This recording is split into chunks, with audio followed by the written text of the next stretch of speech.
नमस्कार मित्रांनो, मी जयवंत सुतार आपल्या सर्वांचं स्वागत करतोय माझ्या यूट्यूब चॅनलमध्ये, ज्याचं नाव आहे शंभो सुविधा केंद्र आजरा. तर ग्रामीण भागातील लोकांना, शेतकरी बांधवांना विविध शासकीय योजनांची माहिती व्हावी, विविध शासकीय योजनांचे लाभ त्यांनी घ्यावेत, या उद्देशानं या चॅनलची सुरुवात केलेली आहे. तर आजचा हा व्हिडिओ आहे माझ्या शेतकरी बांधवांच्यासाठी खास.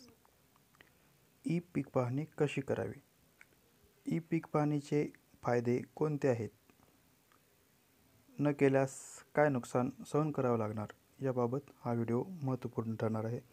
तर मित्रांनो, शासकीय योजनांसाठीचे विविध आणि महत्त्वपूर्ण व्हिडिओ आपल्याला घर बसल्या मिळवायचे असतील तर या चॅनलला सबस्क्राईब करायला विसरू नका. तर पाहूयात ई पीक पाहणी. तर मित्रांनो, ई पीक पाहणी करणं अतिशय महत्त्वाचं आहे. आपण जर एक शेतकरी म्हणून शासनाच्या कोणत्याही योजनांचे जर लाभ घेत असू तर आपल्याला ई पीक पाहणी करणं गरजेचं आहे. आपल्या शेतामध्ये जी पिकं आहेत, ऊस, भात, नाचणा, जी झाडं आहेत, आंबा, काजू, नारळ किंवा इतर झाडं असतील, शेतामध्ये असलेली विहीर असेल, कूपनलिका असेल, तर या गोष्टींची नोंद आपल्या 7/12वर असणं अतिशय महत्त्वाचं राहतं. जर आपण शासकीय योजनांचा लाभ घ्यायला गेलो तर या नोंदी नसतील तर आपल्याला ते लाभ घेता येत नाहीत.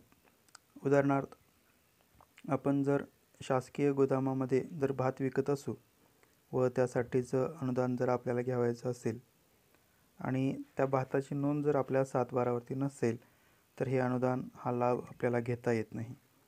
त्याचबरोबर शेतामध्ये जर आपली विहीर असेल जुनी आणि ती जर दुरुस्त करायची असेल तर त्याच्यासाठी देखील शासनाच्या वतीनं अनुदान देण्यात येतं. हे अनुदान घेण्यासाठी सुद्धा त्या विहिरीची नोंद 7/12वरती असणं अतिशय महत्त्वाचं राहतं. त्यानंतर पहा, आपल्याला जर सौर ऊर्जेचं कनेक्शन शेतामध्ये घ्यावायचं असेल तर आपला जो पाण्याचा स्रोत आहे, म्हणजेच आपली विहीर असेल किंवा कूपनलिका असेल, तर या गोष्टींची नोंदसुद्धा आपल्या 7/12वरती आवश्यक आहे. त्यानंतर जो पीक विमा आहे, शासनानं पीक विमा जाहीर केलेला आहे. कोणत्याही प्रकारचं शेताचं नुकसान जर झालं असेल तर तो पीक विमा आपल्याला मिळणार असतो.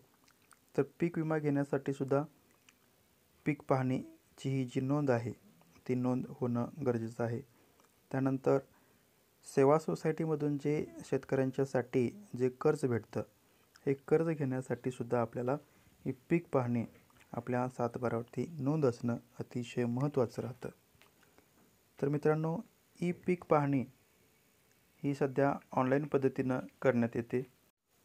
यापूर्वी या नोंदी गाव कामगार, तलाठी व कोतवाल यांच्यामार्फत केल्या जायच्या, पण सध्या परिस्थितीमध्ये ही नोंद ऑनलाईन पद्धतीने केली जाते.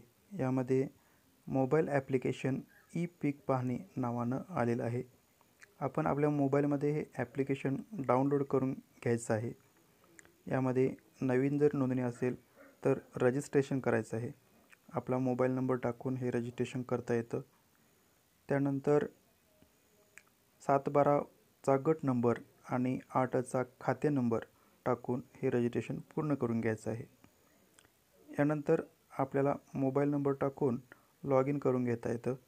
लॉग इन केल्यानंतर प्रत्येक पीक तपशीलवारप्रमाणे जेवढं क्षेत्र आहे त्याप्रमाणे, जो हंगाम आहे त्याप्रमाणे आपण माहिती भरून घ्यायची आहे. अशा पद्धतीनं सर्व पिकांची आणि सर्व झाडांची नोंद, बांधावरची झाडे असतील किंवा आपली जर फळबाग लागवड असेल तर या फळझाडांची नोंद आपण 7/12मध्ये करून घेणं गरजेचं आहे. यासाठी यावर्षी 1 ऑगस्ट 2024 ते 15 सप्टेंबर 2024 या कालावधीमध्ये आपण ई पीक पाहणी करून घ्यायची आहे.